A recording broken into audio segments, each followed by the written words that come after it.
I saw her lipstick first, bright red, glistening under the chandeliers.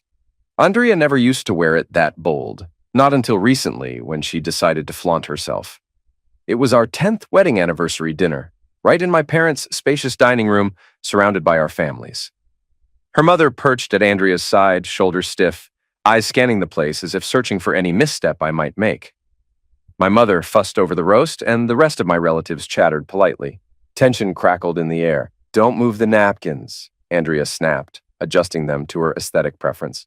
"I'm trying to make sure everything is perfect," I forced a grin. "It already is perfect, Andrea," I murmured, not wanting to argue before we even took our seats. She huffed, rolling her eyes as though I was too dense to see that nothing was perfect. This dinner was her idea, or so I'd thought. "We need a big family gathering to celebrate," she'd insisted, flashing her mother a secretive smile. I suspected they had some plan brewing, but I never guessed how far it would go. Her mother, Linda, wore a smug little smirk, sipping her wine. "You know, Andrea," she said, loud enough for everyone, "sometimes you have to shake things up to keep marriage interesting. Don't let him keep you in a cage." I stiffened. That was Linda's usual insinuation, that I was a controlling husband, a tyrant who caged her precious daughter. "I don't keep her in a cage," I said, forcing a laugh. "She comes and goes as she pleases." Andrea's sister, Madison, grinned like a cat. "So is that why you two still don't have another kid? Because she's too busy with her own life, or you're too busy with yours?" A low blow, considering we had only one child, a daughter named Liz. I swallowed my retort, glancing at my father, who cut his steak and pretended nothing was happening. He hated drama and rarely spoke out against Linda's barbs, thinking it best not to stir the pot. The meal progressed in fits and starts. Forks clinked, occasional forced laughter broke out, but underlying tension never eased. At some point, Andrea and Linda exchanged a nod as if deciding this was the perfect moment to detonate a bomb. When the chocolate cake arrived, Andrea stood up, glass in hand. "I have an announcement." She flicked a glance at me, her red lipstick curving into a cold smile. "I hope you'll all support my decision." My mother set the cake knife down, brow furrowed. "What decision, dear?" Andrea tilted her head, shining with arrogance. "I've realized something. For years, I've felt stifled, underappreciated. Rob," she gestured at me with undisguised disdain, "he doesn't fulfill my needs, emotionally or otherwise." My jaw twitched, but I kept silent. She had a flair for drama, but announcing marital woes at an anniversary dinner in front of both families was a new low. The hush around the table was absolute. Linda's smug face brightened as though proud of her daughter's audacity. Andrea lifted her chin. "I've decided I want an open marriage. I want to see other men. I'm not divorcing you, Rob, but I need freedom to explore." She paused, letting the shock settle over the room. "You owe me that much for the neglect I've endured." My mother's eyes widened in horror. My father choked on his drink. Linda reached out, patting Andrea's arm. "Yes, dear, that's very brave of you," she said loudly. "Don't let him keep you from your happiness." I felt my cheeks burn. "Have you lost your mind?" I muttered, trying to keep my composure. "This is how you celebrate our anniversary? By telling our families you want other men?" She shrugged, her expression unapologetic. "I waited for you to give me what I needed. I tried subtlety, Rob, but you never noticed. So here we are, laying the truth out. At least now you can't ignore me." Linda clucked her tongue. "See? He always ignores you. Told you so, Andrea." My mother finally found her voice. "Andrea, sweetie, this is, an open marriage? That's such a personal matter. Are you sure you want to discuss it in front of everyone?" Andrea shot her a dismissive glare.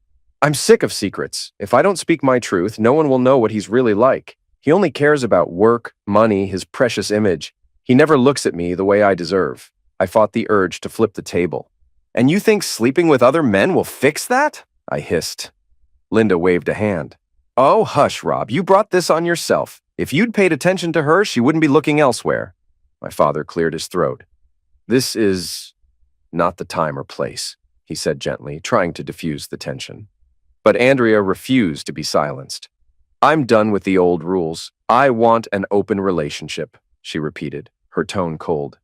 "And if you don't like it, then maybe you should leave." I clenched my fists. "Maybe I will." Her sister, Madison, sipped her wine, eyes dancing with cruel amusement. Well, this dinner just got interesting. My mother shot me a pleading look, silently urging me to calm down. But I'd had enough. Andrea was humiliating me in front of everyone, unveiling her plan to whore herself out. Yes, that was the bitter word flashing through my mind, and expecting me to just nod and smile. Are you proud of yourself? I asked, standing so quickly my chair scraped the floor. You wanted a scene, Andrea. Congratulations, you've got it. She sipped her drink, unruffled. Don't act like the victim, Rob. You've neglected me for years. I deserve attention, Linda interjected. He's always been self-absorbed. Andrea, you do what you need to do. I'll support you. That was it. I looked around the table at my parents' horrified faces, at Andrea's triumphant smirk, Linda's smug nod, and I snapped. Fine. Enjoy your openness. I'm done. I marched out, ignoring my mother's protest, ignoring everyone else's shocked silence. My car keys jingled in my pocket, and I drove off into the night.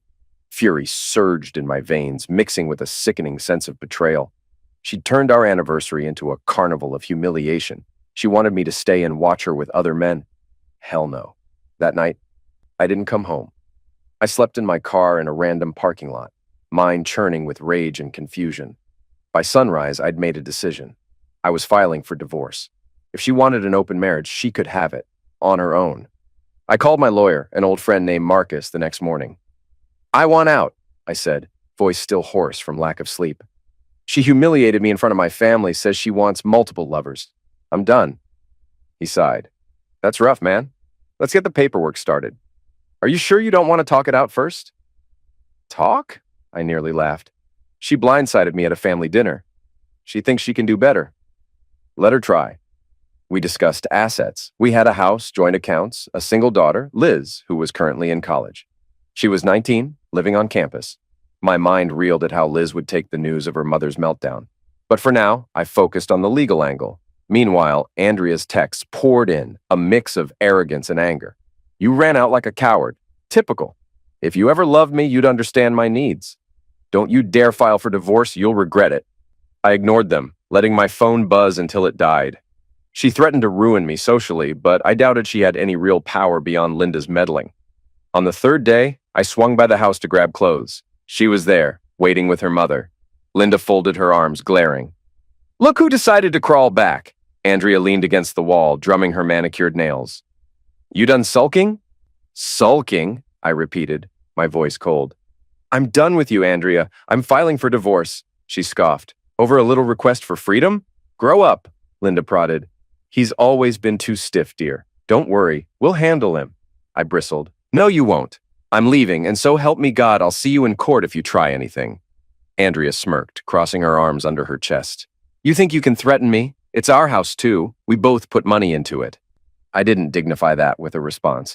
I just marched to the bedroom, grabbed my suitcase, and stormed out.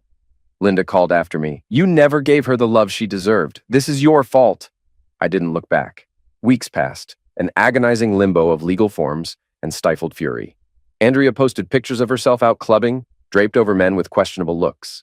Linda bragged to neighbors that her daughter was finally free of that controlling jerk. My parents were mortified. My father told me not to stoop to their level, and I tried to take his advice.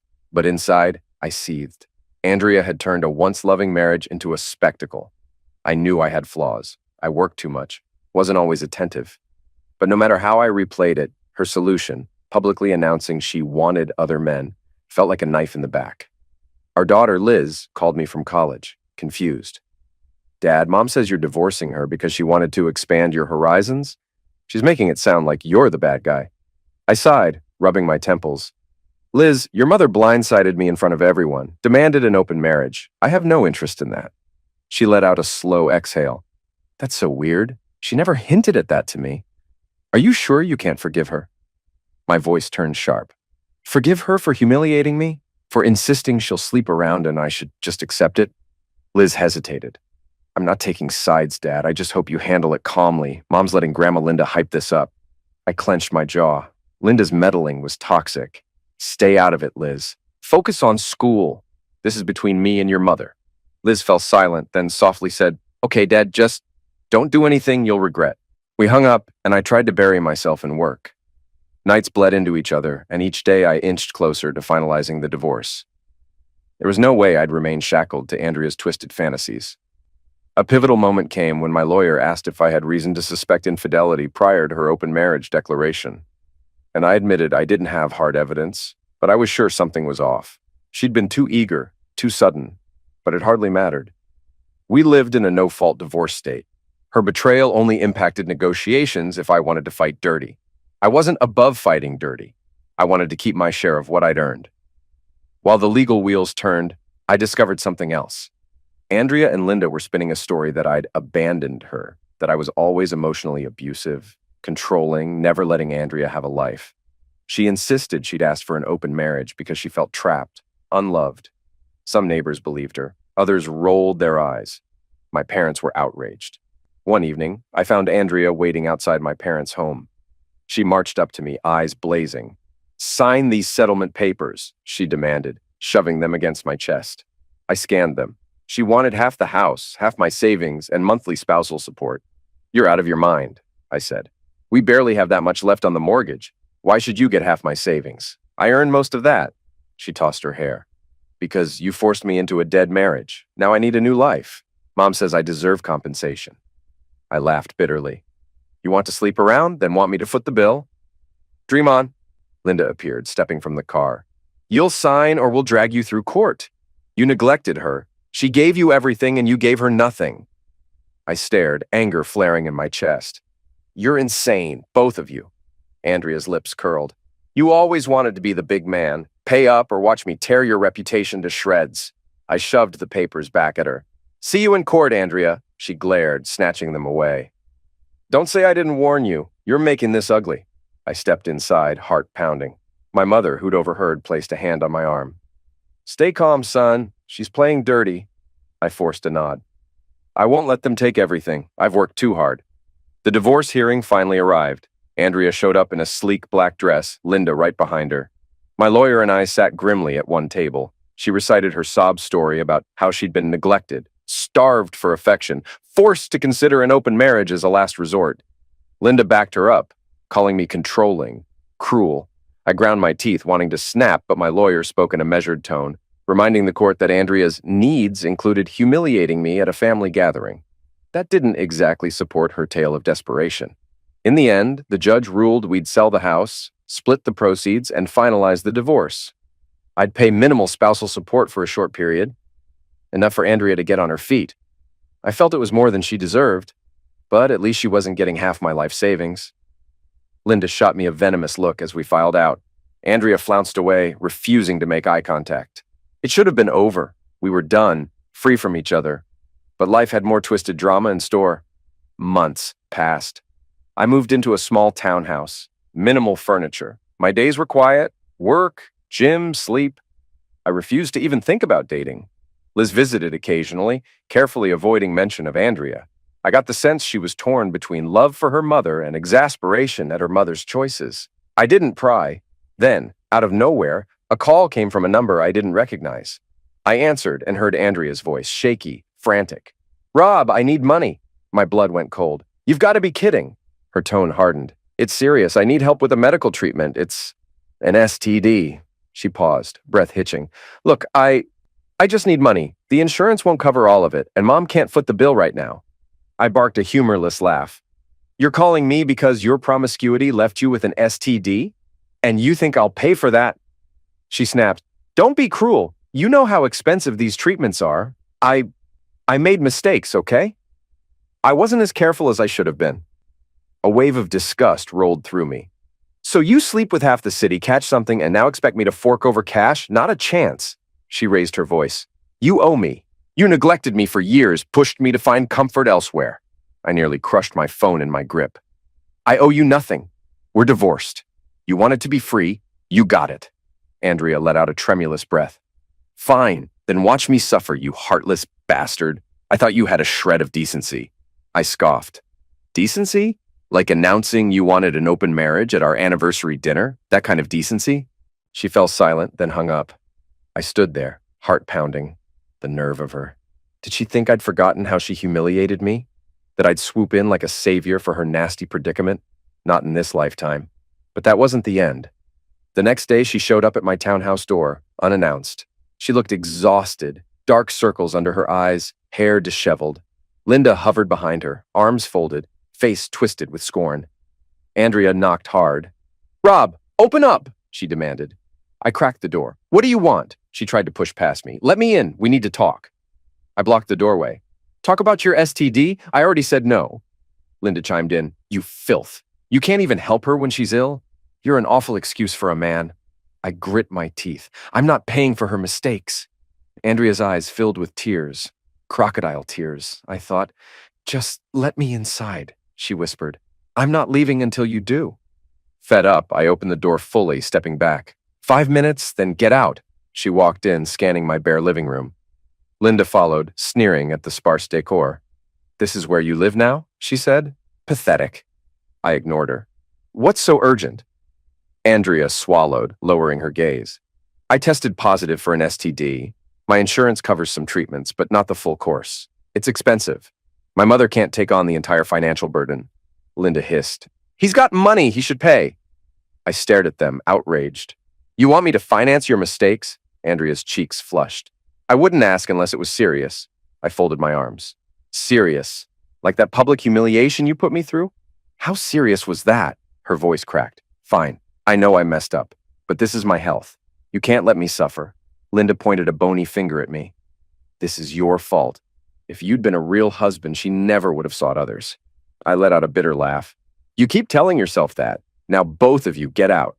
Andrea's tears dried up instantly. So, you really won't help? Not a penny, I said flatly. She glared. You'll regret this. I doubt it. I opened the door and they stomped out. Andrea threw one last desperate glance over her shoulder, but I refused to bend. She wanted to be free. She got her wish. The following morning, I got a call from Liz. I answered, expecting a normal conversation, but her tone was tense. Dad, you have to help Mom. I pinched the bridge of my nose. Let me guess, she cried to you about her STD? Liz sighed. Yes, and it's worse. She said she might have another issue. She's pregnant. A strange numbness settled over me. Pregnant. Yes, Liz said. She claims it could be yours. I burst out laughing, a cold, mirthless sound. Mine? That's impossible! Liz's voice rose. She's convinced you slept together at some point during separation. I cut her off. We didn't. And even if we had, I had a vasectomy years ago, so that baby definitely isn't mine. Silence, then a soft, what? From Liz? I shrugged, even though she couldn't see me. I made that decision a while back, before all this chaos. Andrea doesn't know because we were drifting apart. I never told her, but I had a vasectomy after we had you. So if she's pregnant, I'm not the father. Liz sucked in a breath. Dad, are you sure? Yes, I said firmly. I have the paperwork, the tests, everything. It's not reversible on its own. She's lying or deluding herself. Liz exhaled shakily. Then Dad, she's losing it. She's telling me you have to come back to her, that you owe her this. She keeps insisting the baby is yours. A spark of fury shot through me. She can insist all she wants. I know the truth. Liz mumbled something unintelligible, then, so you're not helping her at all? I grimaced. Liz, she humiliated me, demanded an open marriage, left me with a mountain of legal nonsense, and now claims a baby is mine when it's not. She wants money for an STD? That's on her. I love you, kid, but I won't be manipulated. Liz's voice trembled. I'm not trying to manipulate you. I just don't want Mom to spiral deeper. I closed my eyes. That's her choice. I'm done. Let her see that the path she took leads to consequences. Liz choked back tears. You two used to be so happy. Now it's like you're strangers. I felt a pang of regret. Sometimes people change. I'm sorry, Liz, but I can't fix her mess. She sniffed. I understand. Just maybe don't slam the door if she's truly desperate. I said nothing. After a pause, Liz said goodbye and we hung up. My anger flared at Andrea's absurd claim. She was pregnant, wanted me to come back, to foot her medical bills, to fix everything. She'd made me the villain for years, but now she needed me. Too bad, I thought. That night, Andrea showed up again, alone. No Linda, no dramatic flair. Just her, standing in the cold outside my townhouse. We need to talk, she said, voice subdued. I almost shut the door in her face, but curiosity pricked me. About what? Another extortion attempt? She bit her lip. I'm pregnant. I arched an eyebrow. So I've heard? She inhaled sharply. It's yours. I couldn't help a spiteful grin. Good luck proving that, her voice wavered. Rob, we were together a few times before we separated, remember? You don't even recall? It could have happened then. I've counted the weeks. I cut her off. I had a vasectomy after Liz, so you're lying. She looked stunned for a second, then recovered. That's impossible. How dare you keep that from me? I shrugged, feigning indifference. Didn't see the need to share. We were drifting apart. If you were truly pregnant with my child, it would have happened years ago. But now, no chance. Her lip trembled. You're lying! Show me proof! I glared. I don't owe you anything. Get off my porch! Her eyes filled with tears. Rob, I'm scared. I have an STD. I'm pregnant. My mother doesn't have enough money to cover everything. And now you're telling me you can't possibly be the father. Do you know what that means for me? I folded my arms. It means you have another man's baby. It means you messed up, not my problem. She let out a broken sob. All because you neglected me. I made mistakes, but you pushed me there. I tried to talk to you, but you were always busy, always ignoring me.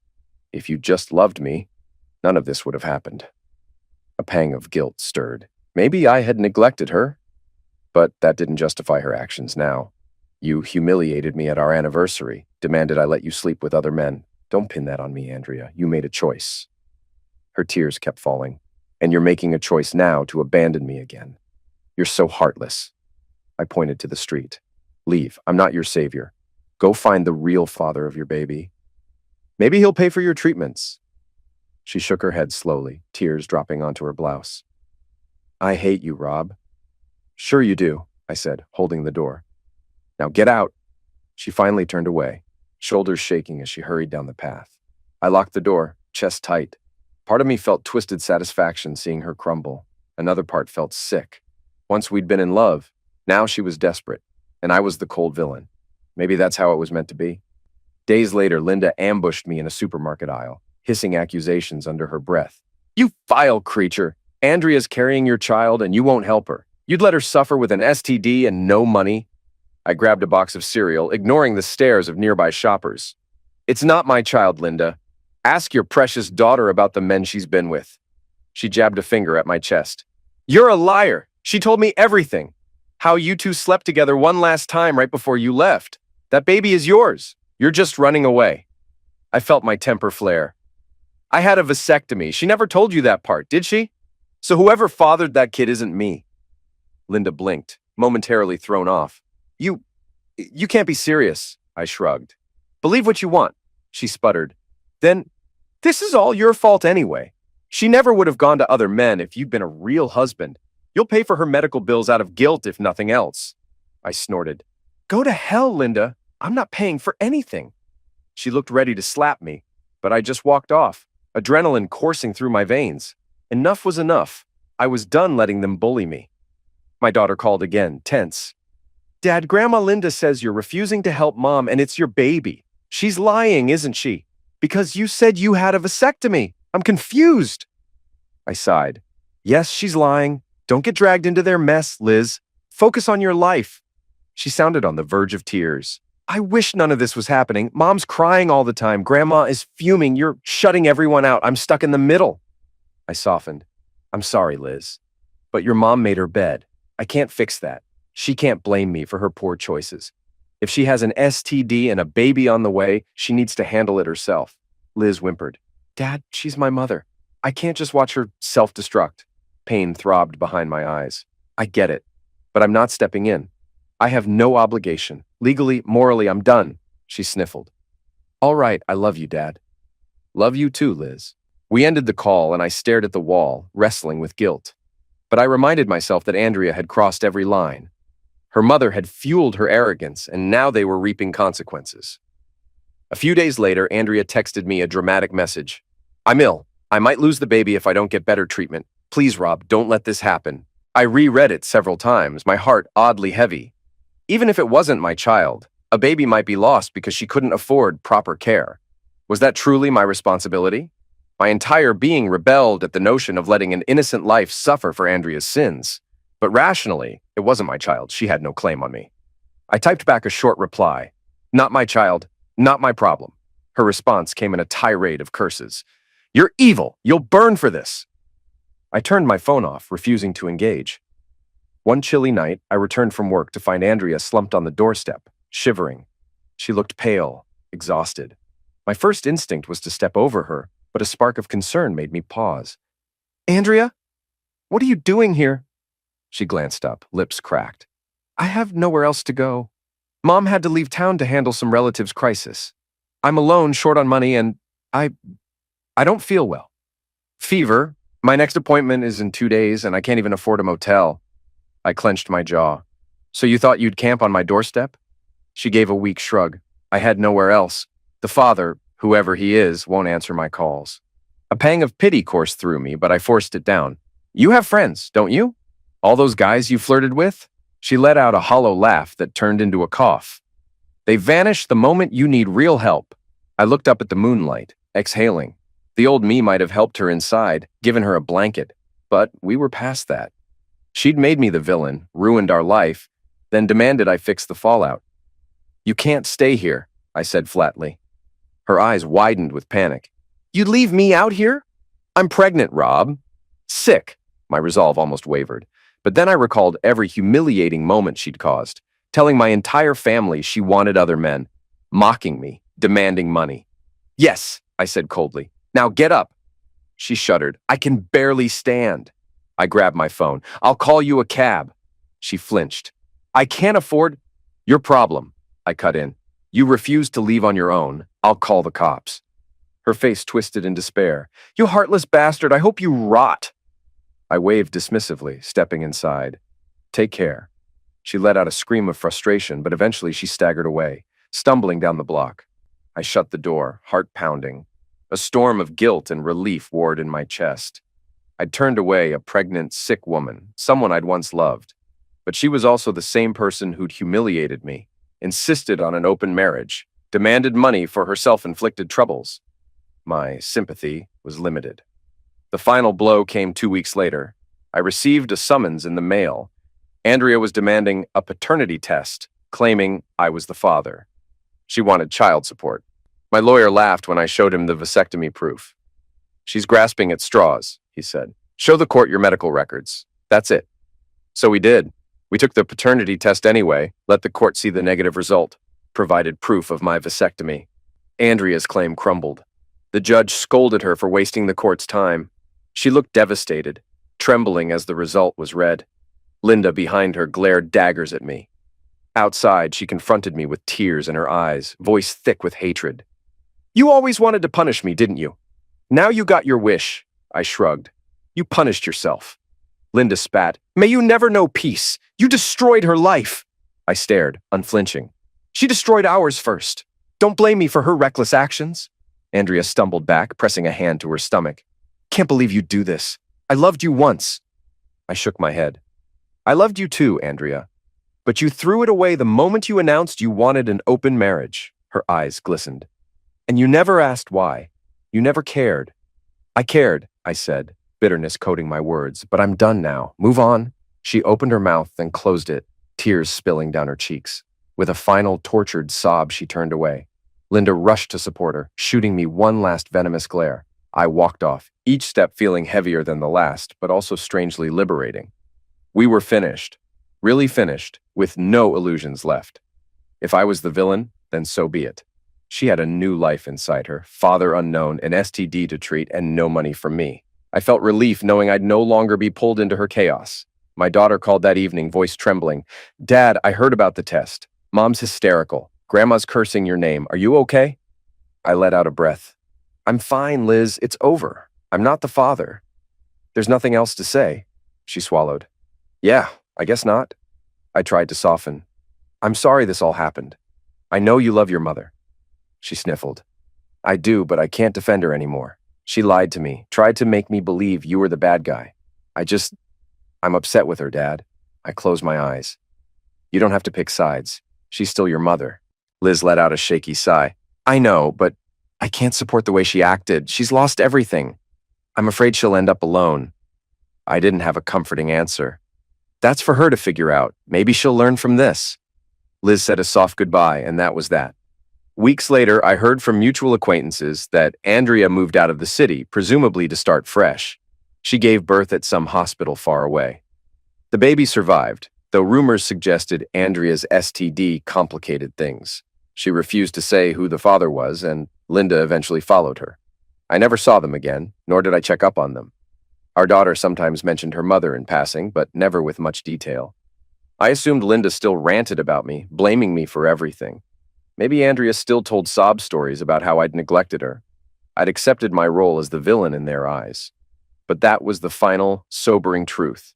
She had tried to claim I fathered a child, demanded money for an STD, and expected me to rescue her after shattering my dignity. Life wasn't a soap opera where I'd come crawling back. She realized it too late. And so I stood on my porch one evening, gazing at the sunset with a grim satisfaction. I'd learned a harsh lesson about relationships, trust, and how quickly love can twist into something ugly. Andrea had played her part. Linda had fueled her arrogance, and I had become the cold, vengeful husband who refused to bail her out when her fantasies collapsed. Some might say I was heartless. Others would argue I merely delivered poetic justice. In the end, neither viewpoint mattered. What mattered was I'd broken free of her manipulations. She wanted an open marriage. She got her freedom, complete with diseases, an unknown father for her baby, and an empty bank account. I stepped inside my small townhouse, locked the door, and felt a strange sense of peace. My life was quiet, lonely at times, but honest. I'd rather be alone than chained to a toxic fantasy. If that meant I'd forever be the villain in her story, so be it. I knew the truth. I'd loved her once, but she chose another path. Now she had to walk it alone, and if she ever tried to come crawling back again, demanding money, claiming ties that didn't exist, I'd do exactly what I'd done before, laugh at the absurdity and slam the door in her face. Because I made my choice too, and I wasn't looking back.